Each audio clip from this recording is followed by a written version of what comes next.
So last time we talked about horizontal pushing. Now let's talk about horizontal pulling. Obviously, balance of these two things are important, especially if you're working with people that might be at a desk for long periods of time, or looking at phones or driving. So basically, modernity, right?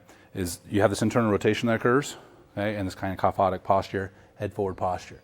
All right. So creating some balance now and helping get that individual back into neutral position could be done through overemphasizing horizontal pulling. Now, there's going to be some caveats here in terms of scapular position and lower trapezius fibers. But when looking at a program now, you might not want to do as much horizontal pushing as horizontal pulling. That's just a general rule. I think it's a good one in terms of reestablishing good posture. Okay. Now let's look at horizontal pulling mechanics. Again, extending into inverted rows with the rings or the suspension trainers to dumbbell and barbell work, kettlebell work, whatever it may be. The mechanics, for the most part, are the same. All right. What horizontal pulling is concerned with is pulling the scapula together in scapular retraction. Okay. So that's the whole name in the game when it comes to pulling. Whether it's a dumbbell, again, kettlebell, it doesn't matter. All right. So opening up the scaps in protraction, pulling into retraction. One of the limitations to watch for is not gaining in scapular elevation. Okay. So let's look at some variants here. Let's start with the stick, aka barbell. We'll look at bent over row. All right. So bent over row here looks a lot like an RDL going over the side. Okay. Barbell can be just above the knees. I want to make sure I have a good posture, meaning neutral spine here, even in my cervical spine. What I'm going to do is row the bar into my belly. Now I can also row it into my chest, which will change the musculature activated, or at least the primary movers. But let's start with row to belly. So my grip is roughly where my bench press grip was. Okay, so remember when I was benching, I wanted to look for that grip where my forearm was perpendicular to the ground, right, coming straight up out of the ground. Same thing with my bent over row. Okay, now you can modify that wider or narrower. Just keep in mind that the wider you go, the less range of motion you get. Okay, same with the bench press. You go wider, but you'll get less range of motion. All right. If you get inside, right, you'll get more range of motion, right? But usually just outside the frame is fine. You can squeeze the shoulder blades a little bit better as well. Usually somewhere in between is a nice grip that's comfortable, both for the wrists and for making sure you get accurate range of motion. Okay, so hinge over the side. What I'm going to do is just squeeze the blades together, real simple. All our horizontal pulling exercise is going to be concerned with opening up the scap, okay, letting that scap move across my ribs, right, and then squeezing the scap over the top. Okay. Again, avoiding getting any sort of scapular elevation and ensuring that I'm not starting to lose my position. So doing high rep sets with the bent over row can be difficult. And even if we did them with dumbbells, if you have the dumbbells off to the side and doing the same thing here, right, it's going to be harder to hold that position over time. It's easier to lose. So with a lot of the horizontal pulling exercises, you're going to have to evaluate, can position be held? A seated cable row, okay, might be more difficult to hold. If you have a plate-loaded hammer strength Cybex type of row machine, or even just a selectorized machine where there's some sort of brace up in the front, right? You can press against that brace and row.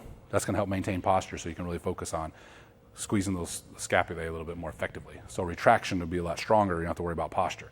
Anytime you incorporate posture, that's going to be more of an added challenge in the exercise. So just keep that in mind. So a bent over row might be a difficult one in high reps. If you did an incline bent over or incline row, so you have the bench set up here, right? And then I would lay on it with facing forward. I could have my hands going around the bench and then squeezing the shoulder blades together. That would be a better position as well because it's supported. It's supporting my torso. All right, so these are bilateral movements. We'll look at some unilateral ones in a second.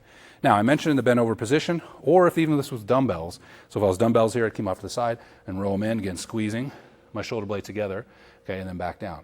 Now, dumbbells will allow for greater travel. This bar is going to hit my belly. If you have somebody who has a bigger belly, it might even be less travel. So just kind of keep that in mind too. The dumbbells are going to allow me to travel further. Okay, you only need to pull until the blade is squeezed in as far as it will go. Increasing range of motion here only increases the stress on the anterior capsule. All right, so reaching down, opening that shoulder blade, right, feeling that blade slide across your ribs, stretching those mid-trap rhomboids, lats, and then pulling up just to, okay, my blade is squeezed here. I don't need to go any further. Okay, that'll go for the unilateral exercises and the bilateral ones. All right, now if we go row to chest instead, take our barbell hill and row it into chest. Okay, now I'm getting more post-out because that pushes my elbows out a little bit more. Okay, so now my movement looks like this. So if I did dumbbells, right, look more like a scarecrow type of activity here where my elbows are flared out. Now I'm getting more post-out. So that's a more post-out dominant row. So by changing where you hit the body with the bar or the stick, or where you align the elbow in a row will change the muscles that are activated. All right? No matter what what modality you're using, again, these mechanics will remain the same. It's all about squeezing the shoulder blade. If we go to unilateral, traditional one is a dumbbell row. So arm down, foot down, okay? I'll keep my shoulders square, keep my hips square, right?